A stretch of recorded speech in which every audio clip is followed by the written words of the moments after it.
நான் ஒரு பெரிய ஆதங்கத்தோட தான் இந்த பதிவை போடுறேன். நான் கெரியரோடைய பீக்கை விட்டுட்டு வந்தேன். உங்களை யார் விட்டுட்டு வர சொன்னா? அப்ப நீங்களே உங்களை ஏன் ஒரு தியாகியா ப்ரொஜெக்ட் பண்ணிக்கிறீங்க? உங்களை யாருமே நிர்பந்தப்படுத்தல, வரணும்னு யாரும் அழல. Hello friends. ஆனா இந்த நடிகர் விஜய் இருக்காரு பாருங்க, நாளுக்கு நாள ரொம்ப கடுமையான விமர்சனங்களை நேரடியாகவும் எதிர்கொண்டு வர்றாரு, மறைமுகமாகவும் எதிர்கொண்டு வர்றாரு. இப்ப குறிப்பா அவருடைய அரசியல் நடவடிக்கைகளுக்கு எல்லாருமே பதிலளிக்கும் விமர்சனங்கள் பெரும் பேசும் பொருளாகவே மாறிட்டு வருது. அந்த வகையில நடிகை வினோதினி வைத்தியநாதன் அவங்க தன்னுடைய எக்ஸ்தல பக்கத்துல பகிர்ந்திருக்கிற வீடியோ எல்லாருடைய கவனத்தையுமே ஈர்த்திருக்கு. அந்த வீடியோல அவங்க என்ன சொல்லியிருக்கிறாங்க அப்படின்னா, ஃபர்ஸ்ட் இந்த தேர்தல்ல போட்டியிடுற எல்லா வேட்பாளர்களுக்கும் என்னுடைய வாழ்த்துக்கள். மிக சரியான நபரை மக்கள் தேர்ந்தெடுப்பாங்க அப்படின்னு நான் நினைக்கிறேன். ஆனா இந்த வீடியோவை நான் ரொம்ப ஆதங்கத்தோட தான் நான் பேசுறேன். சமீபத்துல நான் என்னுடைய கெரியருடைய உச்சத்தை விட்டு வந்தேன், எல்லா வழிகளையும் தாங்கி கொண்டுதான் உங்களுக்காக நான் வந்திருக்கிறேன், மிகப்பெரிய பதவியை விட்டுட்டு தான் நான் இங்க வந்திருக்கிறேன் அப்படிலாம் கூறி மக்கள் மத்தியில ஓட்டு கேட்கிறாங்க. நான் அவங்கள நோக்கி ஒண்ணுதான் கேட்கிறேன். நீங்க ஒரு மனுஷன்தான். ஒரு விஷயத்த அவருடைய சொந்த விருப்பம் இல்லாமல் யாருமே எப்போதுமே செய்ய மாட்டாங்க. அப்படி இருக்கும்போது நீங்க உங்களுடைய சொந்த விருப்பத்தின் பேர்ல தானே இந்த அரசியல்ல ஈடுபடுறீங்க. இப்படி இருக்கும்போது நீங்க ஏன் கெரியர் உச்சத்தை விட்டு வந்த, பதவியை விட்டு வந்த அப்படின்னு உங்களை நீங்களே ஏன் ரொம்பவே பரிதாபமா ஏன் நீங்க உங்களை காட்டிக்கிட்டு வர்றீங்க அப்படின்ற மாதிரி அவங்க அந்த வீடியோல கேட்டிருக்காங்க. அது மட்டும் இல்லாம உங்களை யார் அப்படி விட்டுட்டு வர சொன்னது? நாங்க கேட்டோமா? நாங்க கூப்பிட்டோமா? உங்களுக்கு ஏதாவது வலி இருந்தா அது தொடர்பா நீங்க டாக்டரை போய் பாருங்களேன், அவங்க உங்களுக்கு சிகிச்சை எதனா கொடுப்பாங்க. நம்ம நாட்டுல எத்தனையோ மாற்றுத்திறனாளிகள் இருக்காங்க, ஆதரவற்ற குழந்தைகள் இருக்கிறாங்க. அவங்களெல்லாம் சந்திக்காத நெருக்கடியா வலியையா நீங்க சந்திச்சிட போறீங்க? நீங்க நினைச்சீங்கன்னா உங்க வாழ்க்கைய உங்க தொழில மாத்திக்க முடியும், ஆனா அவங்களால அது கூட முடியாது. அப்படி இருக்கும்போது உங்களை நீங்களே ஏன் ஒரு பரிதாபத்திற்குரிய மனிதனா காட்டி எதுக்காக நீங்க மக்கள் மத்தியில இந்த வாக்கு கேட்க நீங்கள் அரசியலுக்கு வர வேண்டும் அப்படின்னு யாருமே அழல, யாருமே கூப்பிடல. ஆனா நீங்க வந்துட்டீங்க. உங்களை நாங்க வரவேற்கிறோம். அரசியலுக்கு வந்ததுக்கு அப்புறமா மக்களுக்கு நான் என்ன செய்வேன் அதை மட்டும் பேசுங்களேன். அதை விட்டுட்டு கெரியரோட உச்சத்துல இருந்து வந்தேன், பதவியை தூக்கி போட்டு வந்தேன் இப்படிலாம் பேசி சிம்பத்தி உருவாக்கிட்டு இருக்காதீங்க. அரசியல் அப்படின்றது உங்களுடைய விருப்பம். மக்களுக்கு நல்லது செய்யணும் அப்படின்ற உங்களுடைய எண்ணத்திற்கு தான் நீங்க வர்றீங்க. அது மட்டும் இல்லாம இதுல உங்களுக்கு ஆதாயமும் இருக்கு. பதவி, புகழ் அப்படின்னு எல்லாமே உங்களுக்கு கிடைக்க போகுது. அப்படி இருக்கையில எதுக்காக நீங்க கெரியரோட உச்சத்தை விட்டு வந்தேன், அதை விட்டு வந்தேன், இதை விட்டு வந்தேன் அப்படின்னு தினந்தோறும் பேசிட்டு இருக்கிறீங்க?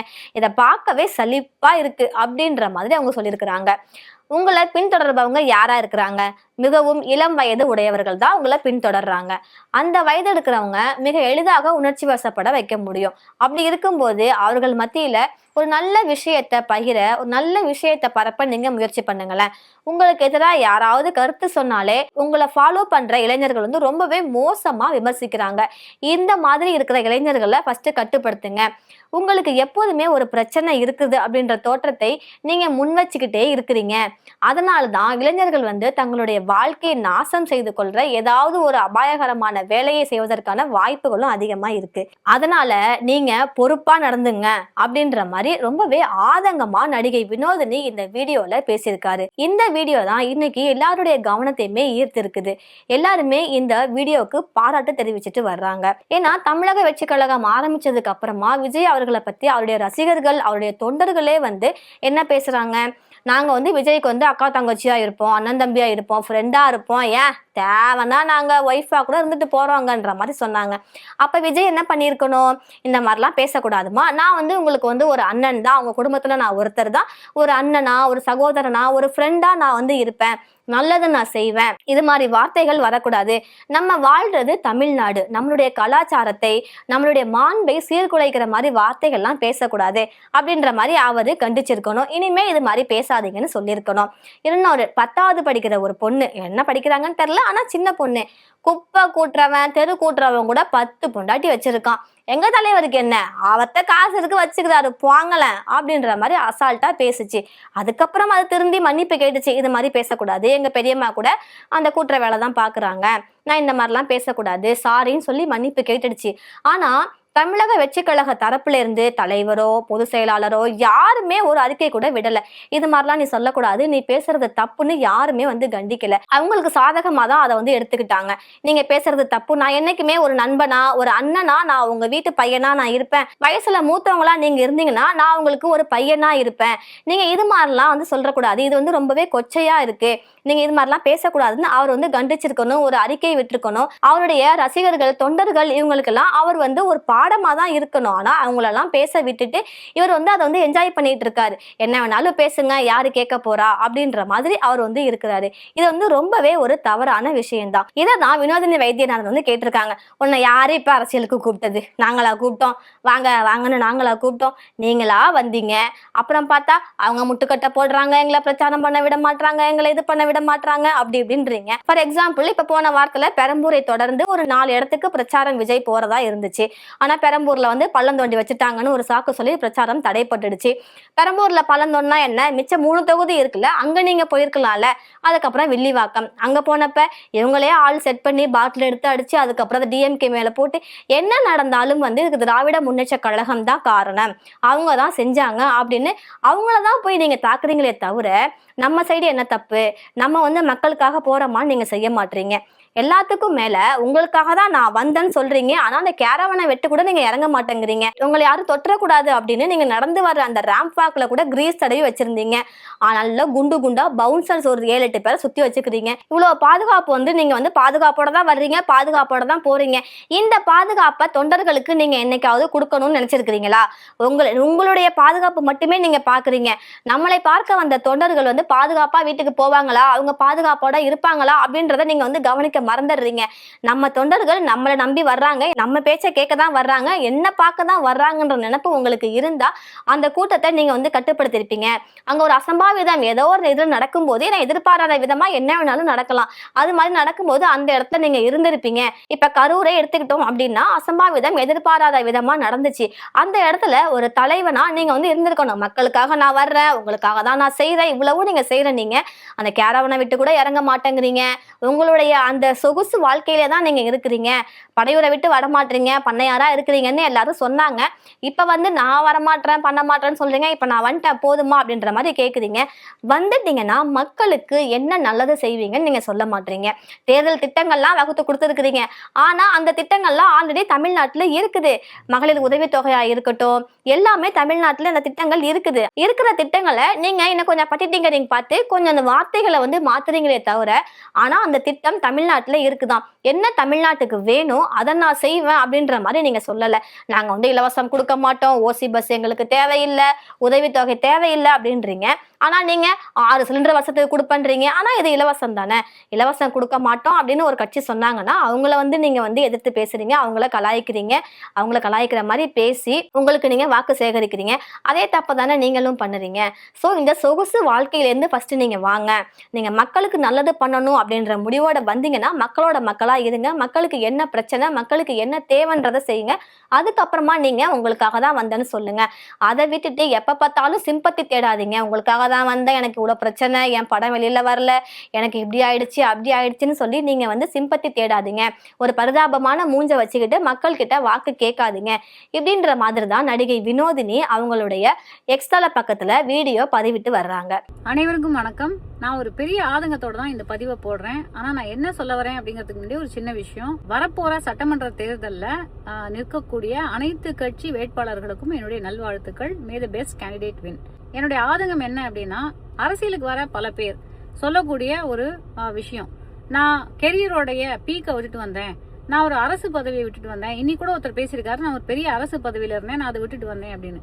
இது ஏன் ஒரு சாக்ரிஃபைஸா ப்ரொஜெக்ட் பண்றீங்க? உங்களை யார் விட்டுட்டு வர சொன்னா? ஏதாவது நிர்பந்தம் இருந்தா உங்களுக்கு விட்டுட்டு வரணும் அப்படின்னு? வாழ்க்கையில நம்ம ஒரு விஷயம் பண்றோம்னா பிடிச்சுதான் பண்றோம். ஒன்னா அதுல நமக்கு ஒரு விருப்பம் இருக்கும், இல்ல அதுல இருந்து ஒரு ஆதாயம் இருக்கும். அப்படி இல்லாத பட்சத்துல யாருமே எந்த ஒரு விஷயத்தையும் பண்ண மாட்டோம். அது சின்ன சின்ன விஷயமா கூட இருக்கலாம். ஒரு ஹோட்டல்ல போய் நம்ம சாப்பிடுறோம் அப்படின்னா கூட விருப்பப்பட்டு தான் பண்ணுவோம்.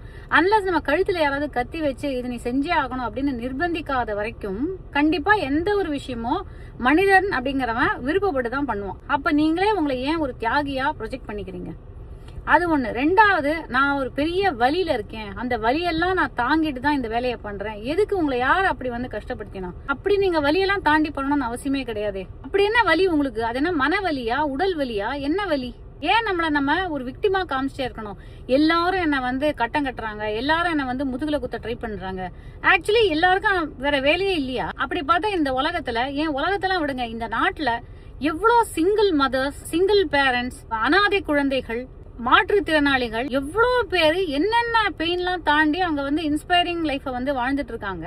இதுல நமக்கு பொருளாதார சிக்கல் இல்ல, அடுத்த வேளை சோத்துக்கு பிரச்சனை இல்ல, நம்மள நம்பி இத்தனை பேர் இருக்காங்க, நம்ம வந்து ஒரு விஷயத்துக்கு பண்றோம் அப்படின்னு வரும்போது இத்தனை பேர் நம்மள சப்போர்ட் பண்றாங்க. இதெல்லாம் நம்ம பாசிட்டிவா தான் எடுத்துக்கணும். நீங்க ஒரு விஷயத்த பண்ணணும்னு நினைக்கும் போது உங்களால பண்ண முடியுது. இன்னைக்கு எத்தனை பேரால அந்த மாதிரி பண்ண முடியும்?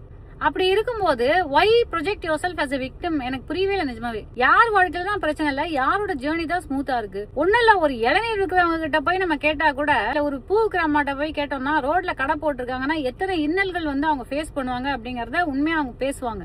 எத்தனையோ கிராமங்கள்ல, ஊர்கள்ல ஒடுக்கப்பட்ட சமூகத்தினர் எவ்வளவுலாம் அனுபவிக்கிறாங்க நமக்கு தெரியுமா? அந்த மக்களுக்கு பணிபுரியறதுக்காக, அந்த மக்களுக்கு ஒரு நல்லது பண்றதுக்காக நம்ம அரசியலுக்கு வந்திருக்கோம் அப்படின்னா கண்டிப்பா இந்த வார்த்தை உங்க வாயிலிருந்து வரவே வராது. நான் இதை விட்டுட்டு வந்தேன், அதை விட்டுட்டு வந்தேன். உங்களை யாருமே வந்து நிர்பந்தப்படுத்தல, வரணும்னு யாரும் வந்து அழல.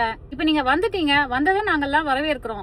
வந்ததுக்கு அப்புறம் மக்களுக்கு என்ன பண்ணணும் அப்படிங்கறத மட்டுமே பார்த்தா பெட்டரா இருக்கும் அப்படின்னு தோணுது. ஏன்னா திரும்பி திரும்பி இந்த நான் என்னமோ இதை விட்டுட்டு வந்துட்டேன், நான் தியாகம் பண்ணிட்டேன், நான் சாக்ரிஃபைஸ் பண்ணிட்டேன் அப்படின்னு சொல்றது, it is highly boring to watch. அந்த காலத்துல ஆங்கிலேயரை எதிர்த்த சுதந்திர போராட்ட வீரர்கள்லாம் இந்த மாதிரி யோசிச்சிருந்தாங்கன்னா இன்னைக்கு நம்ம இப்படி உட்காந்து பேசிட்டு இருக்க முடியுமா? சோ நீங்க அரசியலுக்கு வந்தது உங்களுடைய விருப்பம், மக்களுக்கு சேவை புரியணும் அப்படிங்கறது உங்களுடைய ஆத்ம திருப்திக்காக வரீங்க. அது மட்டும் இல்லாம இதுல ஒரு ஆதாயமும் இருக்கு. இதன் மூலமா உங்களுக்கு பதவி, புகழ் எல்லாமே கிடைக்கிறதுக்கான பாசிபிலிட்டி இருக்கு. இதெல்லாம் ஒரு பேக்கேஜா பார்த்துதான் நீங்க வந்திருக்கீங்களே தவிர, நீங்க வந்து ஒரு பெரிய உங்க வாழ்க்கைய வந்து ரத்தமா பிழிஞ்செல்லாம் நீங்க யாரும் இங்க வரல. தயவு செஞ்சு அந்த நரேட்டிவ மாத்துங்க. ஒருத்தர்னு கிடையாது, 2 பேர்னு கிடையாது, யாரு சொன்னாலும் இந்த நரேட்டிவ் தப்பு தான். உனக்கும் கீழே உள்ளவன் கோடி, நினைத்து பார்த்து நிம்மதி நாடு அப்படிங்கறது நிம்மதிக்கு மட்டும் கிடையாது. உனக்கும் கீழே ஒவ்வொரு ஆப்பர்ச்சுனிட்டி உனக்கு வாய்க்கும் போது அந்த ஆப்பர்ச்சுனிட்டி கூட இல்லாத எத்தனையோ மக்கள் இந்த உலகத்துல இருக்காங்க, இந்த நாட்டுல இருக்காங்க அப்படிங்கறத பார்த்தோம்னா நம்மளோட சிச்சுவேஷனை பார்த்து நம்ம இவ்வளவு பரிதாபப்பட மாட்டோம், பாவப்பட மாட்டோம். நமக்கே நம்ம வந்து விக்டிமா ஃபீல் பண்ணி நம்ம வந்து எல்லா நேரமும் இந்த மாதிரி தாழ்த்தி பேசிட்டே இருக்க மாட்டோம். So you are not a victim. Please don't victimise your self. எந்த வலி, எந்த பெயின் ஏதாவது இருந்தானா பிசியோதெரபிஸ்ட போங்க, கண்டிப்பா சரி பண்ணி கொடுப்பாங்க. இதுல இன்னொரு முக்கியமான விஷயம், உங்களை தொடர்ற ஃபாலோவர்ஸோட ஏஜ் குரூப்பை பாருங்க. ஒரு ரொம்ப சின்ன வயசுல இளம் பிஞ்சுகளா இருக்கக்கூடிய இன்ஃபுளுன்சபிள் மைண்ட்ஸ் நிறைய பேர் இருக்காங்க. அப்படி இருக்கும்போது அவங்களுக்கு என்ன மாதிரியான மெசேஜ் போகுது? ஐயோ, நம்ம தலைவர் நமக்காக எவ்வளவு பெரிய தியாகம் பண்ணிருக்காரு, ஒரு பெரிய சாக்ரிஃபைஸ் பண்ணிட்டாரு, அவர் நினைச்சிருந்தா எப்படி எல்லாம் வாழ்ந்திருக்கலாம், ஆனா அதெல்லாம் விட்டுட்டு இந்த அரசியல் அப்படிங்கிற சாக்கடைக்குள்ள வந்துட்டாரு, அவரை எல்லாரும் கட்டம் கட்டி அடிக்கிறாங்க, அவரை யாராவது ஏதாவது சொன்னா உடனே நம்ம எல்லாரும் பாஞ்சு போய் அவங்க மேல வந்து வெறுப்ப கக்கணும் அப்படிங்கிற மாதிரியான, அதாவது you are building anger among your cadre. அதனாலதான் பொது வெளியில உங்க மேல ஒரு சாதாரண கிரிட்டிசிசம் வச்சா கூட அவங்களால தாங்கிக்கவே முடியல.